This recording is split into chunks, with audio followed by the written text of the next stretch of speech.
ஆட்சி அதிகாரம்னாலே அது ஓட்டு சம்பந்தப்பட்டது தானே, இல்லைன்னு சொல்லலை. பட் நம்ம ஆட்சிக்கு வந்து நம்ம என்ன செய்ய போகிறோம், இது வரைக்கும் பண்ண மாதிரிலாம் நாம் பண்ண போகிறதில்ல. ஒன்று. ரெண்டாவது, நம்ம ஆட்சிக்கு வரணும்னு நினைக்கிறதே மக்களுக்காக தான், மக்களோட நலனுக்காக தான்.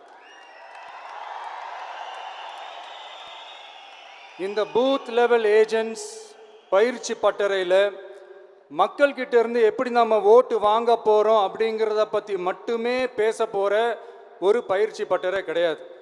அஃப்கோர்ஸ் அது முக்கியம்தான், நான் இல்லைன்னு சொல்லலை. அதையும் தாண்டி மக்களோட நம்ம எப்படி கனெக்டடாக இருக்க போகிறோம், மக்களாக எப்படி ஒன்றிணைய போகிறோம் அப்படிங்கிறத பற்றி டிஸ்கஸ் பண்ணுறதுக்காக தான், மெயினாக அதை பற்றி டிஸ்கஸ் பண்ணுறதுக்காக தான் இந்த பயிற்சி பட்டறை.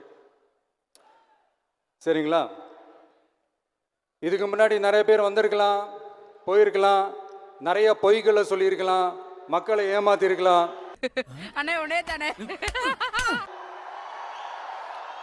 இதெல்லாம் பண்ணி ஆட்சியை பிடிச்சிருக்கலாம். அதெல்லாம் பழைய கதை, அதுக்கெல்லாம் நான் இங்கே வரல. மறக்காம சர்ப்ரைஸ் பண்ணுங்க. தேங்க்யூ.